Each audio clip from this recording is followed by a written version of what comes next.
लोग शुरू करें कि जवाहरलाल नेहरू इस पाठ के माध्यम से हमें क्या बताना चाह रहे हैं। मैं एक दो लाइन पढ़ता हूं, इसके बाद आप लोग पढ़िएगा। भारत के अतीत की सबसे पहली तस्वीर उस सिंधु घाटी सभ्यता में मिलती है जिसके अवशेष सिंध में मोहनजोदड़ो और पश्चिमी पंजाब में हड़प्पा में मिले हैं।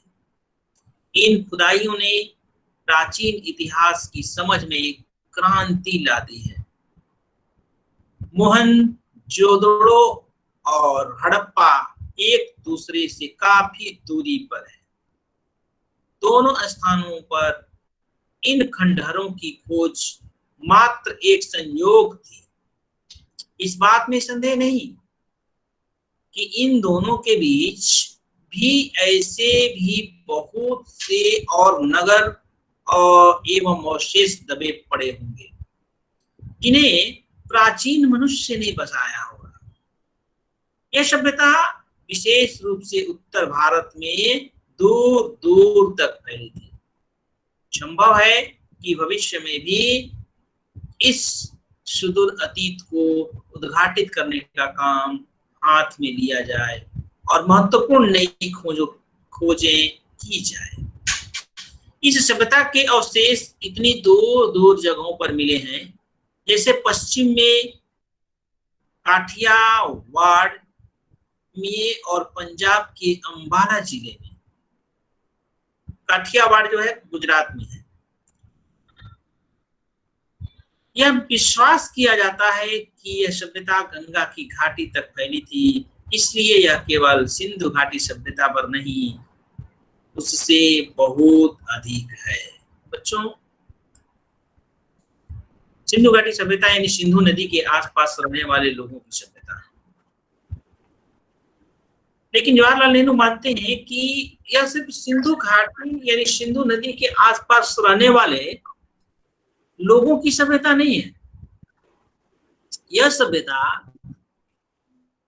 पूरे गंगा किनारे रहने वाले लोगों के लिए। गंगा कहां से निकली है बच्चों, बताओ बताओ तो दीप्ता, गंगा कहां से निकलती है? गंगोत्री से निकलती है। गंगोत्री से। बहुत बढ़िया। गंगोत्री का किस राज्य में है? उत्तराखंड। उत्तराखंड, बहुत बढ़िया। तो गंगा से निकल करके उत्तराखंड से गंगोत्री से निकल करके गंगा कहाँ मिल जाती है समुद्र में? कौन बताएगा? बंगाल की खाड़ी। बंगाल की खाड़ी। Very good, very good, very good, very good. यानी बच्चों, इन गंगा के किनारे भी रहने वाले लोगों को हम लोग सिंधु घाटी सभ्यता के लोग के नाम से जानते हैं। नेहरू जी की सोच है कि सिर्फ सिंधु नदी के किनारे रहने वाले ही लोग नहीं हैं सिंधु घाटी सभ्यता की पहचान। ठीक है ना? अब देखिए, लोथल, मोहनजोदड़ो, कालीबंगा, ये सब सिंधु घाटी सभ्यता की खोज में जहां पर खुदाई हुआ था और हमारी सभ्यता का अवशेष मिले थे। इससे जब हम आगे बढ़ाएंगे तो देखेंगे, जब इससे हम आगे बढ़ाएंगे तो समझेंगे कि किस तरह से इस सभ्यता के लोगों द्वारा इस सभ्यता की पहचान को बनाया गया।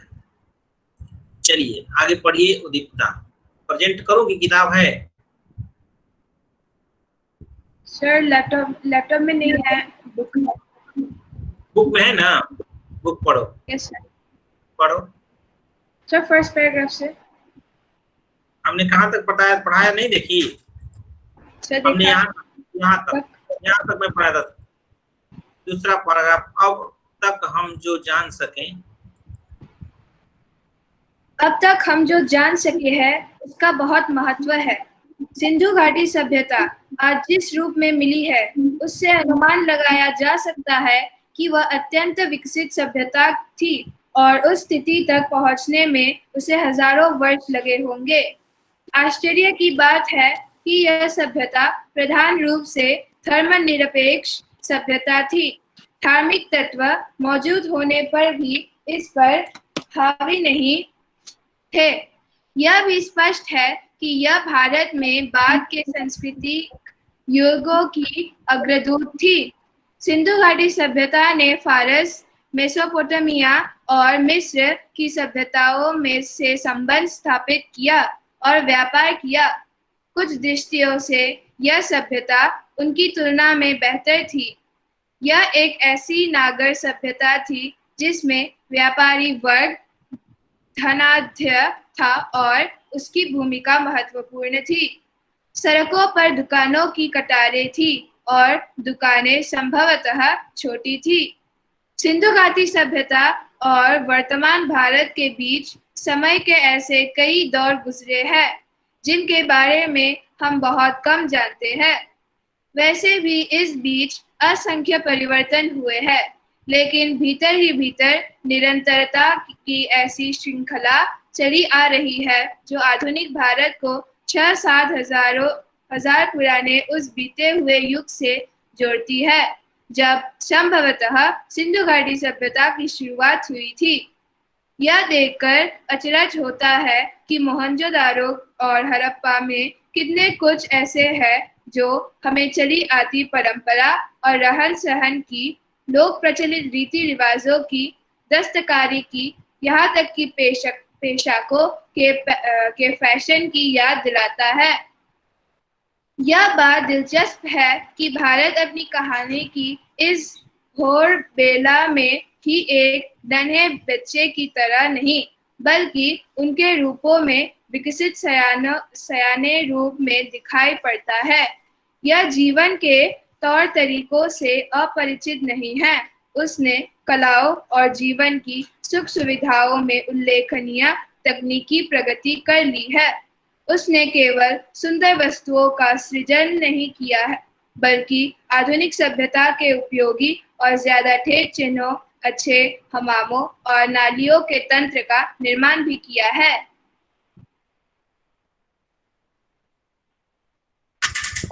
रुक जाइए।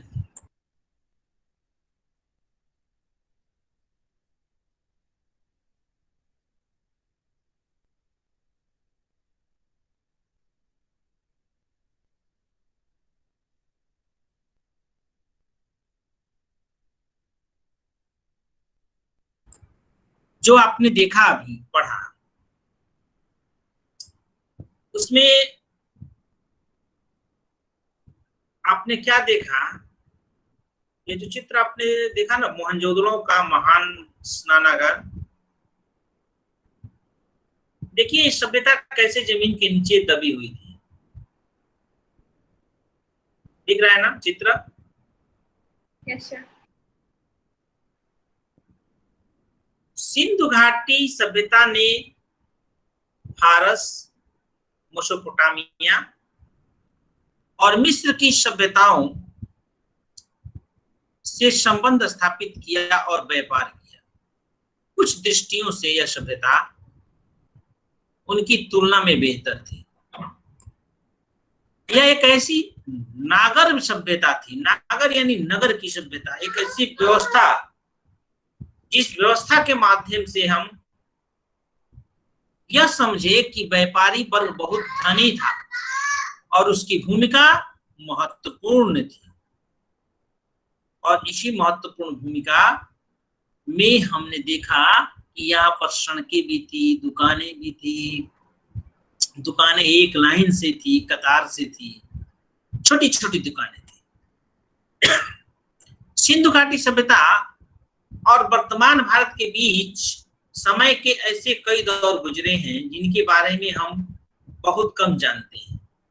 बच्चों, जब आप लोग इतिहास पढ़ेंगे तो उसमें देखेंगे कि सिंधु घाटी सभ्यता में कहां कहां क्या क्या पाया गया। चूंकि यह एक संस्मरणात्मक रूप से भारत के बारे में जानने की कोशिश नेहरू जी द्वारा की गई है। तो इतिहास को पृष्ठभूमि बनाया गया है, इतिहास को पृष्ठभूमि बनाया गया है और इस ऐतिहासिक पृष्ठभूमि पर उन्होंने एक कल्पना की है भारतीय समाज की। विस्तृत जानकारी जब हम लेना चाहेंगे तो हम लोग भारत की सिंधु घाटी सभ्यता का इतिहास जब पढ़ेंगे तो हमें इसमें भी बहुत सारी जानकारियां प्राप्त होगी। लेकिन इन 2-3 अनुच्छेदों को पढ़ने के बाद हमें यह ज्ञात होता है कि सिंधु घाटी सभ्यता विश्व की सभ्यता में सबसे संपन्न सभ्यता थी और यहाँ की व्यवस्था जो थी वह विश्व के लोगों को सीखने, समझने और जानने के लिए प्रेरित करती। ठीक है, अगला चैप्टर क्या है उसमें?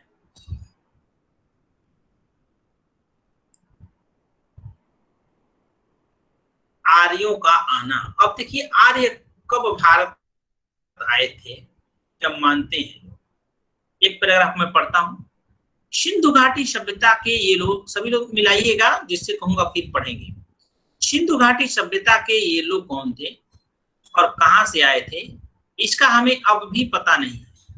यह संभावना भी है कि इनकी संस्कृति इसी देश की संस्कृति थी, उसकी जड़ें और शाखाएं दक्षिण भारत में भी मिल सकती है। कुछ विद्वानों को इन लोगों और दक्षिण भारत के द्रविड़ जातियों एवं संस्कृति के बीच अनिवार्य समानता दिखाई पड़ती है। यदि प्राचीन समय में कुछ लोग भारत में आए भी थे तो यह घटना मोहनजोदड़ो के समय से कई हजार वर्ष पहले घटी। व्यवहारिक दृष्टि से हम उन्हें भारत के ही निवासी मान सकते हैं। कहने का अर्थ यह है बच्चों कि भारत की तो सभ्यता पुरानी सभ्यता है ही, इसीलिए लोग कहते हैं कि इसकी सभ्यता की कोई मतलब मूल नहीं माना जाता है, कब से कहां से लोग आए थे, कहां के थे। चूंकि आर्य भारत के ही थे, भारत में ही बसे थे। लेकिन ऐतिहासिक पृष्ठभूमि पर जब चर्चा होती है तो लोग कहते हैं कि आर्य बाहर से आए थे, यहाँ के लोग बाहर से आए थे। लेकिन हम जब आध्यात्मिक रूप से भारत के अध्यात्म से जुड़ेंगे तो आपको मालूम चलेगा कि भारत के लोग कहीं से आए नहीं थे, भारत के लोग भारत के ही हैं, भरतवंशी हैं। और भारत का नाम भी राजा भरत के नाम पर ही पड़ा था, आप लोग जानते हैं। ये सब कहानी लंबी होगी इस पार्ट में, लेकिन यहाँ पर नेहरू जी ने भी थोड़ा सा सब शंका जताया है कि कहाँ से लोग आए हैं यह मालूम नहीं।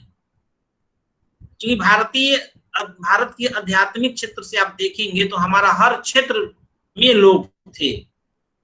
भारत के आसपास में आप कश्मीर से कन्याकुमारी, आप कश्मीर नहीं, अभी जो पाकिस्तान, अफगानिस्तान जो है, कजाकिस्तान, सब भारतीय उपमहाद्वीप का ये क्षेत्र है।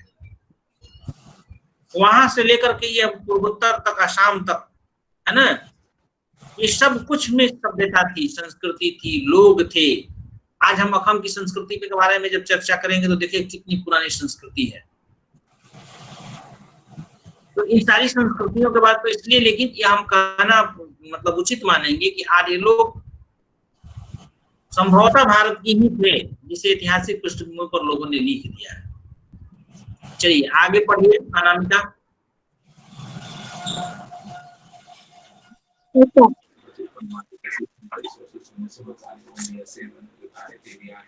सिंधु घाटी की सभ्यता के बारे में कुछ लोगों का कहना है कि उसका अंत अकस्मात किसी ऐसी दुर्घटना से हो गया जिसकी कोई व्याख्या नहीं मिलती।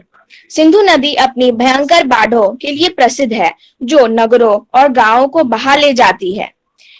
यह भी संभव है कि मौसम के परिवर्तन से धीरे धीरे जमीन सूखती गई हो और खेतों पर रेगिस्तान छा गया हो। मोहनजोदड़ो के खंडहर अपने आप में इस बात का प्रमाण है कि बालू की तह जमती गई। जिससे शहर की जमीन की सतह ऊंची घटती गई और नगरवासियों को मजबूर होकर पुरानी नींवों पर ऊंचाई पर मकान बनाने पड़े। खुदाई में निकले कुछ मकान 2 या 3 मंजिले जान पड़ते हैं। वे इस बात का सबूत है कि सतह के ऊंचे उठने के कारण समय समय पर उनकी दीवारों भी ऊंची उठाई गई है। हम जानते हैं कि सिंधु का सूबा पुराने समय में बहुत समृद्ध और उपजाऊ था, पर मध्य युग के बाद वो ज्यादातर रेगिस्तान रह गया। इसलिए यह मुमकिन है कि मौसमी परिवर्तनों ने उन इलाकों के निवासियों और उनके रहन सहन की पद्धति को प्रभावित किया हो। लेकिन मौसम के परिवर्तन का प्रभाव दूर दूर तक फैली इस नागर सभ्यता के अपेक्षाकृत छोटे से हिस्से पर पड़ा होगा। हमारे पास इस बात पर विश्वास करने के कारण तो है कि यह सभ्यता गंगा घाटी तक या संभवतः उससे भी दूर तक फैली थी, पर इस बात का फैसला करने के लिए हमारे पास पर्याप्त आंकड़े नहीं हैं। वह बालू जिसने इसमें से कुछ प्राचीन शहरों पर छाकर उन्हें ढक लिया था, उसी ने उन्हें सुरक्षित भी रखा, जबकि दूसरे शहर और प्राचीन सभ्यता के प्रमाण धीरे धीरे नष्ट होते रहे और समय के साथ खंड खंड हो गए। सिंधु घाटी सभ्यता और बाद के काल खंडों के बीच निरंतर संबंध के साथ ही इस सिलसिले के टूटने के या इसमें अंतराल के प्रमाण भी मिलते हैं। अभी जो अनामिका ने आपको बताया कि सिंधु घाटी सभ्यता में इस तरह से खंडहर कैसे मिले, तो माना जा रहा है कि बाढ़ आती थी सिंधु नदी में, वहां के ऊपर बाढ़ बहुत प्रभावित करती थी, पानी इतना आता था कि विध्वंस करके चले जाते थे। रेगिस्तान मोहनजोदड़ो के खंडहर मतलब यह प्रमाण दे रहा है कि बालू के तह उसके ऊपर जमते गया, जैसे सारे नगर जो थे वो मिट्टी में समाहित हो गए। और इसका प्रमाण भी जब देखने को मिल रहा है कि 2-3 मंजिले मकान भी जो हैं, जो कि मतलब बालू से पानी दबे पड़े हुए हैं, यानी जमीन के अंदर समाये हुए हैं। बच्चों एक बात हमेशा ध्यान रखें, आध्यात्मिक दृष्टि से आप किसी भी धर्म में जाकर के बात करेंगे, किसी भी धर्म पर चर्चा करेंगे, उस धर्म के लोगों ने एक चीज जरूर अपने धार्मिक ग्रंथों में लिखा है कि नागर सभ्यता का विध्वंस प्रलय से होता है। यानी जितने भी पृथ्वी पर विध्वंस हुआ है, बाढ़ से, तूफान से, और इसे सबने माना है। सभी धर्म में आप पढ़िएगा, इस्लाम धर्म में, हिंदू धर्म में, इसके बाद ये सिख धर्म में तो नहीं इसकी चर्चा होती है, कहीं होगी, मैंने नहीं पढ़ा है उसको। इसके बाद क्रिश्चियन में सब लोग कहते हैं कि विध्वंस होता है पृथ्वी पर जब तो बाढ़ आती है, पानी से समाहित हो जाता है, चारों तरफ जल प्रलय होता है। हिंदी साहित्य के एक कवि जयशंकर प्रसाद की पुस्तक है कामायनी, उसमें भी उन्होंने यही वर्णन किया है कि संसार हिंदू धर्म के अनुसार कि जब चारों तरफ प्रलय आ गया, चारों तरफ पानी ही पानी हो गया, कहीं कुछ दिखाई नहीं दे रहा था, तो पर्वत सिर्फ बचे हुए थे, कहीं कहीं बड़े बड़े पर्वत बचे हुए थे। संसार में 2 लोग मनु और शत्रुपा नाम से लोग थे, वो जीवित थे। तो जो पुरुष था वह पूरे प्रलय को देखता है, उसका नाम मनु है। तो एक जगह वह बेचारा किनारे, उसकी नाव लग जाती है, टकरा जाती है एक पहाड़ से, तो वहां पर बैठ करके वो सोचता है। जयशंकर प्रसाद पंक्ति लिखे हैं इसमें बच्चों कि हिमगिरी के उतुंग शिखर पर बैठ शिला की शीतल छाह, एक पुरुष भींगे नैनों से देख रहा था प्रलय प्रवाह। नीचे जल था, ऊपर हिम था, एक तरल था, एक सघन, एक तत्व की ही प्रधानता, कहे किसे जड़ या चेतन। मैं समझाता हूं अर्थ इसका, तो फिर आप समझ जाएंगे कि नेहरू जी क्यों जल प्रलय की बात करते हैं कि जल से ही चारों तरफ विध्वंस हो गया है। जब मनु का नाव टकरा गया, टकराने के बाद वह एक हिमालय के पर्वत के निचले शिखर पर जाकर के बैठ गए, अकेले, कोई नहीं था संसार में, चारों तरफ पानी ही पानी था। हिमगिरी के उत्तुंग शिखर पर, हिमगिरी यानी हिमालय के सबसे, अब पहले चढ़ते चढ़ते हिमालय की चोटी पर चले गए पानी से बचने के लिए, मैं बच जाऊंगा। हिमगिरी के उत्तुंग शिखर पर बैठ शिला के शीतल छां, किसी एक पत्थर के छांव के नीचे चुपचाप बैठा हुआ वो मनुष्य सोचता है, क्या सोचता है? हिमगिरी के उत्तुंग शिखर पर बैठ शिला की शीतल छां, एक पुरुष भींगे नयनों से, एक पुरुष रोता हुआ भींगे नयनों से देख रहा है प्रवाह, चारों तरफ प्रलय देख रहा है, पानी ही पानी देख रहा है, कुछ भी नहीं बचा है, सब जलमग्न हो गया है। नीचे जल था, वो भी बचेगा कि नहीं, देखो कैसे सोचता है वो पुरुष। नीचे जल था, यदि नीचे जाता तो पानी ही पानी था। नीचे जल था, ऊपर हिम था, हिम यानी बर्फ, बर्फ भी पिघलता है तो पानी बन जाता है। तो डर देखो, ऊपर हिमालय के ऊपर बेचारा और मैंने जाता तो पानी ही था, बर्फ ही था, ऊपर हिम था, नीचे जल था, ये हिम था, मैंने ऊपर में देखा तो बर्फ ही बर्फ है। हिमगिरी के उत्तुंग शिखर पर बैठ शिला के तलछा, एक पुरुष भींगे ने तो देख रहा था पले बार, नीचे जल था, ऊपर हिम था, एक तरल था, एक मतलब पानी था, एक सघन, एक मतलब पानी ही था लेकिन पानी का दूसरे रूप में ठोस था। यानी बर्फ पिघलता है तो क्या बनता है, क्या बनता है बताओ? पानी। पानी बनता है। फिर पानी जब जमता है तो क्या बनता है? बर्फ। यानी एक ही तत्व है, वन ही, हाँ बस बस बस बस हो गया, एक ही तत्व है, यानी जल। यह पानी भी बन जाता है, बर्फ भी बन जाता है।